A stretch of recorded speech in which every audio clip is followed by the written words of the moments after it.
Bueno, estamos hoy día con el profesor Gabriel de Puyada, que es un sociólogo de la educación chileno, que ha realizado estudios en esta temática en la Universidad Católica de Chile, en la Universidad de Lovaina, también en la Universidad de Barcelona, y que es un reconocido especialista en temas educacionales, quien ha accedido a nuestra revista para referirse al tema de la convivencia escolar, que es un tema de gran relevancia en los sistemas educacionales de nuestros países y que está en referencia a las siguientes interrogantes que nos va a hablar el profesor de Puyada en este tema. La primera pregunta que cabe realizar se refiere a su apreciación respecto de por qué la convivencia escolar se ha transformado en un tema pedagógico. Profesor. Buenos días, estimadas y estimados amigos. Le agradezco mucho a la revista Carta, que se publica en México con la colaboración de muchos académicos, y en esta oportunidad me han solicitado algunas afirmaciones sobre lo que considero es la convivencia como tema pedagógico. Sin duda alguna que el mundo vive una situación de violencia extrema que nosotros la podemos ver en muchas noticias de la televisión, de la radio, y obviamente esa violencia tiene sus raíces muchas veces en las primeras etapas de la vida de los ciudadanos. Esta violencia es carencia, es, al decir de los cristianos, un pecado en la medida en que no hemos podido canalizar esta violencia, que es un impulso por lo demás natural, no la hemos podido canalizar hacia aspectos de creatividad e innovación.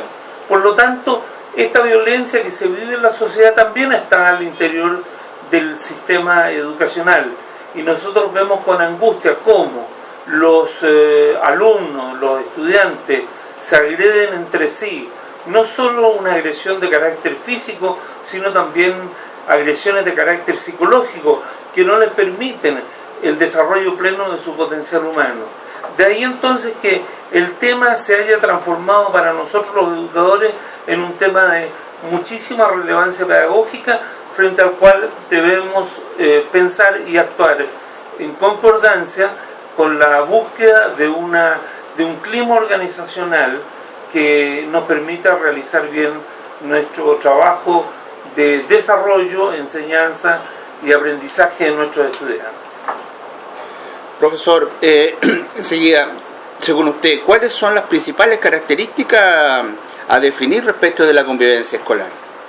Mire, yo creo que una de las principales características de la convivencia escolar es que deberíamos distinguir entre una buena convivencia escolar y una mala convivencia escolar.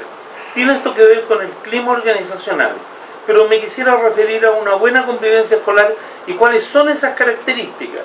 Pues, primero, en una buena convivencia escolar, la persona se autoestima y se respeta a sí misma. O sea, aquí estamos en el viejo dicho, respétate a ti mismo y respeta como tú respetas al otro. Respetar a sí mismo implica respetar a los otros y saber escuchar. El saber escuchar no es una tarea fácil, sobre todo en las primeras etapas de formación existencial del ser humano. Ponerse en el lugar del otro también es un problema de aprendizaje, en el cual los profesores tenemos que ser atentos, enseñadores del saber escuchar, de ponerse en el lugar del otro. No es una tarea fácil, porque muchas veces los profesores pecamos del hecho de que no nos ponemos en el lugar de nuestros propios estudiantes. Ser leal con la palabra comprometida. A mí me parece que ese es un compromiso que nosotros deberíamos asumir cuando hablamos, prometemos o nos comprometemos. Siempre una persona con una buena convivencia escolar o un organismo con una buena convivencia escolar quiere crear un buen ambiente de trabajo, es generosa y piensa en el bien de todos. Ahora, paralelamente, si uno piensa en una mala convivencia escolar, tenemos los antagonistas. La persona no se respeta a sí misma, su autoestima es baja, no respeta a los otros, se burla, se mofa, no se pone en el lugar del otro, no cumple su palabra, no le importa crear un mal ambiente, no es generosa y piensa solo en el bien de sí mismo y no en el bien de la comunidad. Yo diría que esas dos miradas polarizadas, por supuesto, son características de una convivencia sana, social y cultural. Bien, avanzando, ¿nos podría comentar, según su apreciación, cuáles podrían ser las herramientas para superar una mala convivencia escolar? Bueno, como punto de partida yo diría que el gran desafío que tiene el sistema educacional es formar nuevos educadores, no nuevos profesores, nuevos educadores.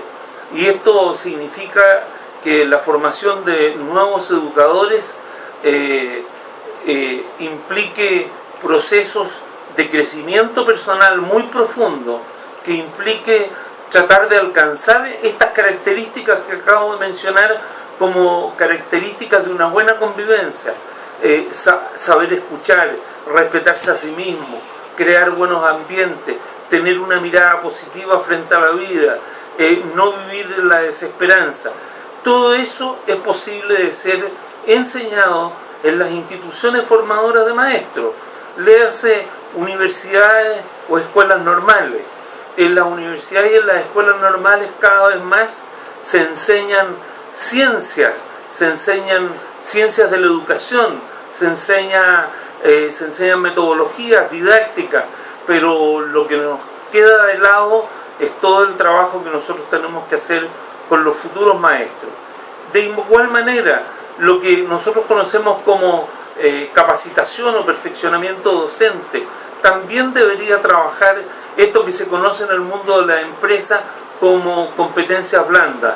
Me parece que es importante trabajar este aspecto porque desde ahí vamos a poder entonces entender los climas organizacionales negativos que viven nuestros propios alumnos. Profesor, para avanzar, ¿no se podría referir por favor al planteamiento de pedagogía para la paz? ¿Hay alguna posibilidad para ello? Es difícil.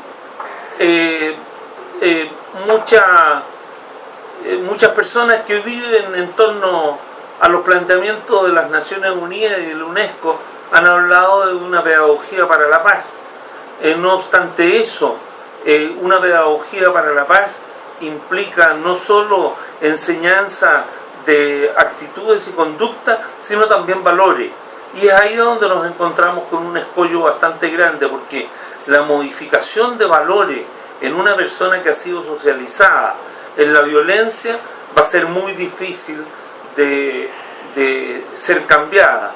La sociedad es injusta, la sociedad tiene diferencias aberrantes entre aquellos que tienen más y son pocos y aquellos que tienen menos y son muchos. Entonces, esa misma tensión entre los más pobres y los más ricos, que son minorías, es una tensión que se transmite normalmente en el sistema educacional.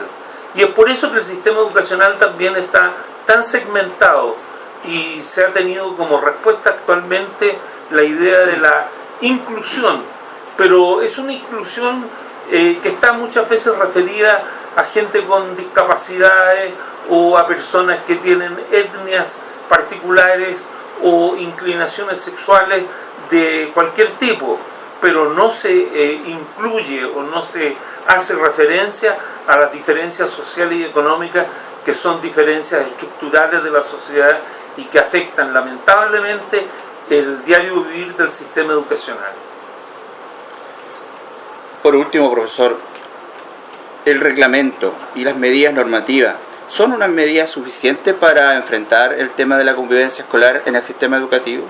Mire, muchos países de América Latina y muchos establecimientos educacionales o centros educacionales han dado como misión a sus colegios el que desarrollen reglamentos de disciplina, como ellos la llaman. Pero aquí no se trata de establecer solo un reglamento de disciplina, sino establecer unas normas de convivencia que sean participativas y democráticas. Yo creo que la comunidad debe juntarse de manera permanente a establecer aquellas normas, usos, costumbres que van a dirigir la acción pedagógica de los profesores. Pero además de eso, debe definir cuáles van a ser los valores que van a regir estas ideas de disciplina, entre comillas, que nosotros ponemos en los reglamentos. Los reglamentos, como todo reglamento, son acotados a ciertos márgenes, y fuera de ese reglamento o fuera de ese límite queda lo que nosotros llamamos el criterio pedagógico, y ese criterio pedagógico no es posible de suplantar solo con un reglamento.